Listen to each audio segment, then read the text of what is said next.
अर्रहमान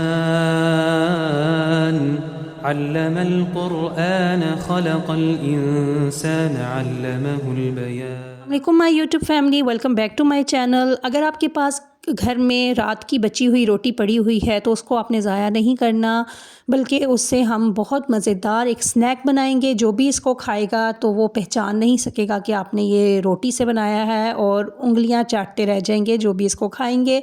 इतना मज़ेदार ये स्नैक बनता है और बहुत सस्ती रेसिपी है, कोई चिकन यूज़ नहीं हम इसमें करेंगे, बहुत आसानी से बन जाएगी और देखने में इसकी लुक जितनी अच्छी लग रही है उससे ज़्यादा ये खाने में मज़ेदार है। अगर आप मेरे चैनल पे नए हैं तो मेरे चैनल को सब्सक्राइब करके मेरी यूट्यूब फैमिली का हिस्सा बन जाए। 3 बॉयल आलू लिए हैं, उनको मैश किया है, 1 teaspoon chaat masala, half tea spoon नमक, 1/4 टीस्पून इसमें ददरी सुर्ख मिर्च डाली है मैंने, मतलब red chilli flakes, half teaspoon इसके अंदर ज़ीरा और हाफ़ टी स्पून इसके अंदर सूखा धनिया पिसा हुआ, उनको मिक्स करके साइड पे रख लेंगे। अब मैंने चेडर चीज़ को ग्रेट कर लिया है, इसको भी साइड पे रख लेंगे। अब मैंने छोटी छोटी वेजिटेबल्स को कटिंग कर ली है, इसमें प्याज है, इसमें बंद गोभी है और इसके अंदर खीरा है, इसको बिल्कुल बारीक बारीक कटिंग करके रख लेंगे। और साथ ही मैंने लेटिस लीव्स जो होते हैं सलाद के पत्ते, उनकी भी कटिंग करके उनको रख दिया है। अब सबसे पहले मैं एक रोटी लूँगी, उसको दरमियान से इस तरह साइड पे एक कट लगाएंगे और इसके ऊपर हम पिज़्ज़ा सॉस या केचप जो आपको पसंद हो वो लगा लें। मैं पिज़्ज़ा सॉस लगा रही हूँ।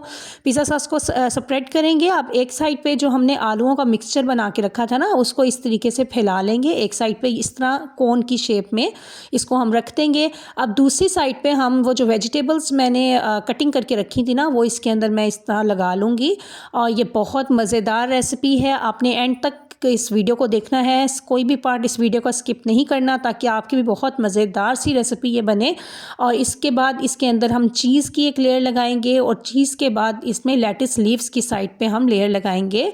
और एंड पे आपको इसका तरीका बताऊंगी किस तरीके से इसको फोल्ड करना है, वो देखने वाला पार्ट है, वो आपने बहुत ध्यान से देखना है।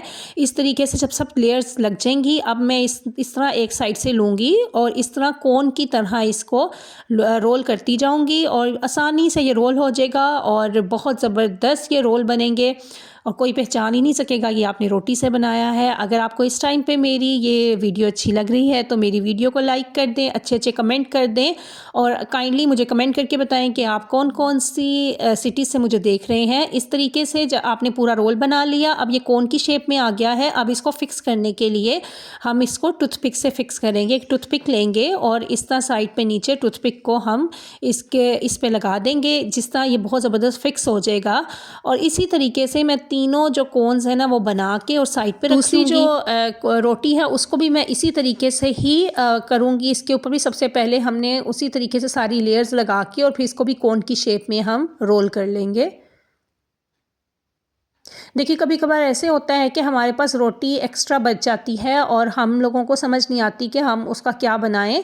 और आजकल जितना आटा जितना महंगा हुआ है तो आटे को ज़ाया करना भी एक तो गुनाह भी होता है, रिस्क में भी कमी होती है। रिस्क को हमने ज़ाया नहीं करना, उसको यही अक्लमंदी है कि उसको रीयूज़ करें, उसकी कोई अच्छी सी ऐसी रेसिपी बनाएं कि जो कि खाने में भी मज़ेदार हो और खाने वालों को लगे ही ना कि रोटी से बनी है। अचानक गेस्ट आ जाते हैं तो आपके पास कुछ बनाने के लिए नहीं होता, तो आप ये रेसिपी बना के भी उनके सामने सर्व कर सकते हैं। आपकी बड़ी वाह वाह होगी क्योंकि ये बहुत ज़बरदस्त और बड़ी यूनिक रेसिपी है।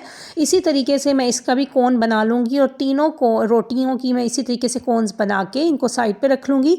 अब एंड पे मैं बताऊँगी कि इसको हमने किस तरह एंड पे इसके ऊपर क्या हम लोगों ने डालना है। अब इसको इसी तरीके से आप ग्लासेस लेंगे, वाइन ग्लासेस, उसके अंदर इनको रखेंगे और इसी तरह इसको सर्व भी आपने करना है। अब हम लोगों ने थोड़ी सी चीज़ और जो ग्रेट करके रखी थी वो इसके ऊपर लगा देंगे। चीज़ को हमने साइड्स पे भी इस तरीके से लगाना है और दरमियान में भी जिस जगह पे ओपन जगह है वहाँ पे सब जगह हमने चीज़ लगा देनी है। इसके बाद इसके ऊपर हम ऑलिव्स लगाएंगे। बिल्कुल ये पिज़्ज़ा टाइप बनेगा, जैसे आप पिज़्ज़ा लेते हो बाज़ार से खाते हो, ये आलू का पिज़्ज़ा टाइप बनेगा उसी तरह का। ऑलिव्स ऊपर रखे। अब इसके ऊपर मैं ओरिगेनो छिड़कूंगी और ओरिगेनो से तो इसका टेस्ट ही दुबाला हो जाएगा। अब इसको मैं बेक करूंगी 180 डिग्री सेंटीग्रेड पे। मैंने इसको 10 मिनट्स तक बेक किया है ताकि चीज़ मेल्ट हो जाए। और ये देखें जी कितने ज़बरदस्त बेक होके निकले। अगर आपके पास बेकिंग ओवन नहीं है तो आप पैन में बिल्कुल हल्का सा ऑयल ग्रीस करें और पैन में इन रोल्स को रख दें, क्योंकि इसमें टूथपिक लगी हुई है तो ये ओपन नहीं होंगे। पैन में रख के इसको कवर करके उस वक्त तक हल्की आंच पे पकाए, बिल्कुल हल्की आंच पे आपने पकाना है कि ये जो चीज़ इसके अंदर है और ऊपर है वो मेल्ट हो जाए। जैसे ही चीज़ मेल्ट हो जाए आप इसको इसको बाहर निकाल लें और इस तरीके से वाइन ग्लासेस के अंदर आपने इनको सर्व करना है। और ये देखिए हमारी रेसिपी कितनी ज़बरदस्त बन गई है और देखने में कितनी अमेजिंग लग रही है। जितनी अच्छी आपको देखने में लग रही है, यकीन माने उससे ज़्यादा मज़े की ये खाने में है, क्योंकि इसमें जो कॉम्बिनेशन है ना पिज़्ज़ा सॉस का और आलू का और चीज़ का वो और साथ सैलिड्स का, वो इतना मज़े का आता है कि मुंह में एक बाइट लेते ही आपको बहुत मज़ा आता है खाने में। अगर आप मेरे चैनल पे नए हैं तो मेरे चैनल को सब्सक्राइब कर दें, मेरी वीडियो को लाइक कर दें, अच्छे अच्छे कमेंट कर दें और इसको शेयर कर दें अपने फ्रेंड्स एंड फैमिली मेम्बर्स के साथ। उम्मीद करती हूँ आपको आज की मेरी रेसिपी अच्छी लगी होगी। अपना बहुत ख्याल रखिएगा और मुझे दुआओं में लाजमी याद रखिएगा।